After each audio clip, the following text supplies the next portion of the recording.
Dengan ini saya harapkan Pak Allegro lebih bijak lagi dalam bernarasi. Karena sangat disayangkan jika status sebagai seorang Romo, tetapi bernarasi saja, itu seolah. Shalom saudara, dalam video ini saya akan memberikan tanggapan atas balasan dari Romo Katolik, Romo Patrice Allegro, yang mencoba membela Paus Fransiskus dari kritik tentang pluralisme agama yang saya buat dalam video yang beberapa hari lalu. Tapi sebelum kita mulai teman-teman, izinkan saya menyampaikan disclaimer penting. Bahwasannya ketika saya membuat video-video seperti ini disusun bukan dalam rangka mencari sensasi, tetapi dalam semangat kebebasan berpendapat, mengkritik secara ilmiah, logis, dan santun. Saudara-saudara hak untuk memberikan kritik terhadap ajaran, pemikiran, atau tindakan tokoh agama itu adalah bagian dari hak kebebasan berpendapat atau berekspresi sebagaimana diakui dalam Deklarasi Universal Hak Asasi Manusia pasal 19 bahwa setiap orang berhak atas kebebasan berpendapat dan berekspresi. Hak ini mencakup kebebasan untuk memiliki pendapat tanpa campur tangan dan untuk mencari, menerima, dan menyampaikan informasi dan gagasan melalui media apapun tanpa memandang batas negara. Dalam dunia akademik dan publik, teman-teman, kritik terhadap institusi keagamaan itu sah dilakukan selama didasari data, logika, dan penghormatan terhadap fakta. Seperti yang dikatakan oleh George Orwell, kebebasan berbicara berarti kebebasan untuk mengatakan sesuatu yang tidak ingin didengar oleh orang lain. Dalam dunia filsafat, saudara, kritik terhadap keyakinan, bahkan yang religius, itu dianggap bagian penting dalam pencarian kebenaran. Socrates pernah berkata, hidup yang tidak pernah diuji adalah hidup yang tidak layak dijalani. Dalam etika Kristen, kritik terhadap pengajaran itu adalah tanggung jawab moral umat beriman. Alkitab memerintahkan kita untuk menguji segala sesuatu. Pertama Tesalonika 5 ayat 21. Tegurlah orang yang berbuat dosa di depan semua orang agar yang lain takut. Pertama Timotius 5 ayat 20. John Calvin, reformator besar, dia mengatakan, kesalahan harus dibantah dengan kebenaran, karena hanya kebenaran yang dapat menghalau kegelapan kesesatan. Oleh karena itu, saudara-saudara, pembuatan video ini bukanlah serangan pribadi, bukanlah mencari sensasi, bukan ujaran kebencian, dan bukan pula propaganda intoleransi, melainkan kritik ilmiah, teologis, dan rasional terhadap ide, konsep, dan pernyataan berdasarkan prinsip-prinsip logika, teologi, dan kebebasan intelektual. Semua pihak bebas setuju atau tidak setuju, tapi marilah kita berdiskusi berdasarkan fakta, logika, dan penghormatan terhadap kebenaran. No! Through the laws of the Pope and the doctrines of men, the consciences of the faithful have been miserably vexed and plagued. Will you recant or will you not?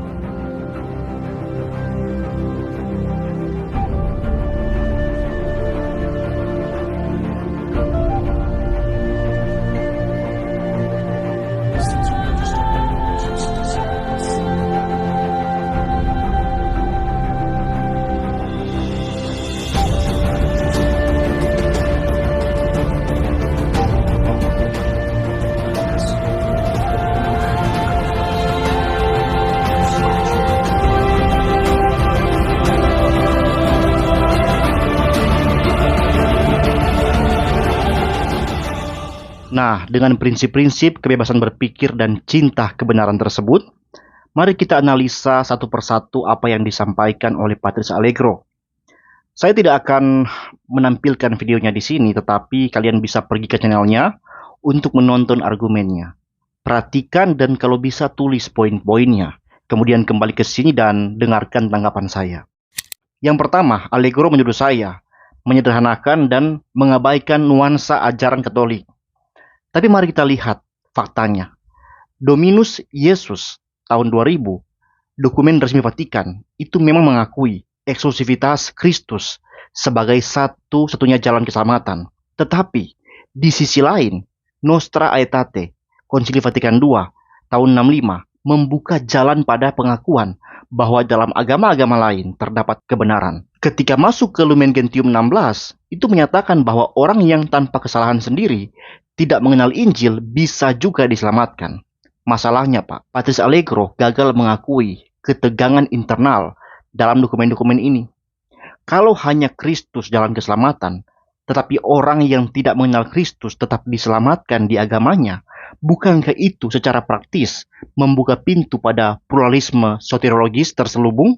Greg Allison, dia tepat sekali menulis, Konsili Vatikan II memperkenalkan inkonsistensi besar dalam soteriologi Katolik antara keunikan Kristus dan kemungkinan keselamatan melalui agama-agama lain. Artinya, berkenaan dengan itu, dapat saya katakan, saya tidak menyederhanakannya. Saya justru mengungkap kontradiksi yang ada. Yang kedua, apakah Paus Fransiskus seorang pluralis? Patris Allegro menyuruh saya membuat karikatur terhadap Paus. Tapi mari kita lihat kata-kata Paus dalam dokumen-dokumennya. Dalam dokumen Abu Dhabi tahun 2019, Paus menyatakan pluralisme dan keanekaragaman agama, warna kulit, gender, ras, dan bahasa adalah kehendak Allah dalam kebijaksanaannya. Pertanyaannya, jika pluralisme agama adalah kehendak Allah, apakah Allah menghendaki kontradiksi kebenaran? Seperti yang saya jelaskan di dalam video saya yang lalu itu. Apakah Allah menghendaki ajaran Yesus bahwa dialah satu-satunya jalan? Ya, Yohanes 14 ayat 6. Dan ajaran yang menyangkalnya, Yesus bukan Tuhan dalam Anisa 4157. Sama-sama benar? Saudara-saudara, Thomas Aquinas, Bapak Gereja terbesar dalam tradisi Katolik sendiri, pernah bilang, yang benar dan yang salah tidak dapat sama-sama dikehendaki oleh Allah. Dengan demikian, Paus Fransiskus secara terang-terangan membuat pandangan pluralisme teologis, bertentangan dengan logika, dengan Injil, bahkan dengan ajaran Thomas Aquinas. Kemudian yang ketiga, apakah Gilbert Lumondong sama dengan Paus? Saudara-saudara, Patris Allegro itu mengolok-olok saya karena membandingkan Paus dan Gilbert Lumondong. Tetapi ini bukan soal siapa lebih besar sebenarnya, tapi ini soal substansi ide. Faktanya, Gilbert dalam candaannya ya, karena daging babi masih enak, itu memperlihatkan ketidakseriusan terhadap kebenaran iman.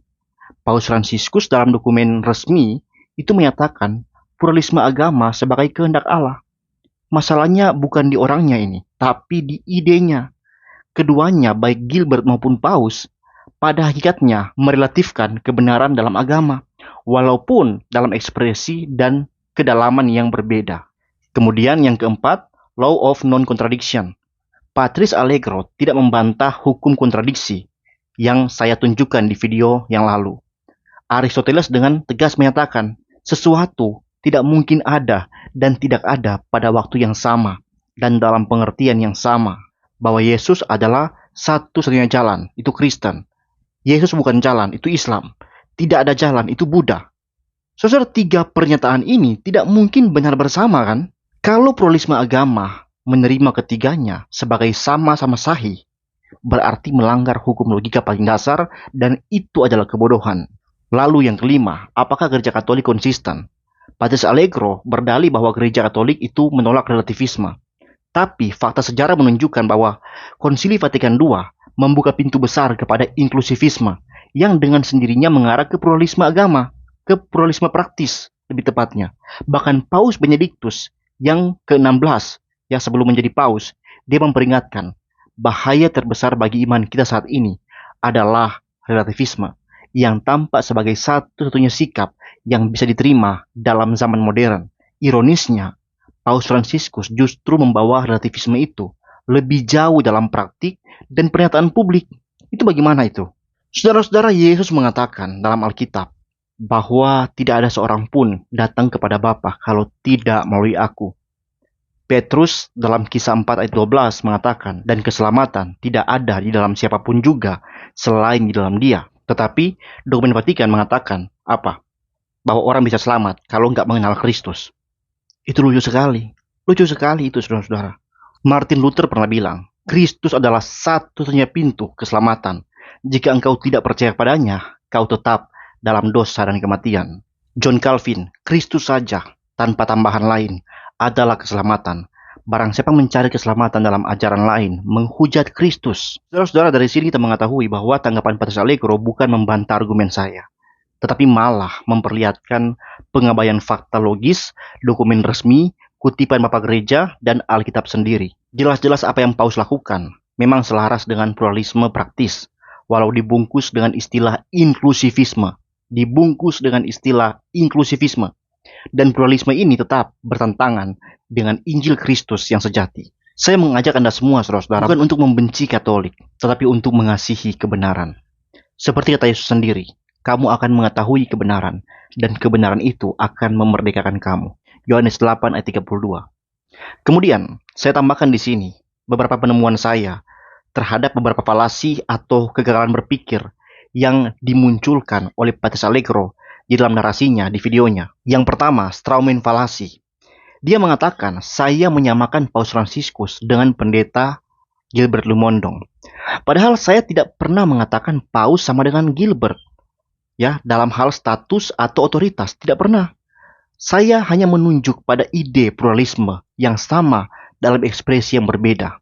Masalahnya, Patrice Allegro menyerang karikatur buatan dia sendiri.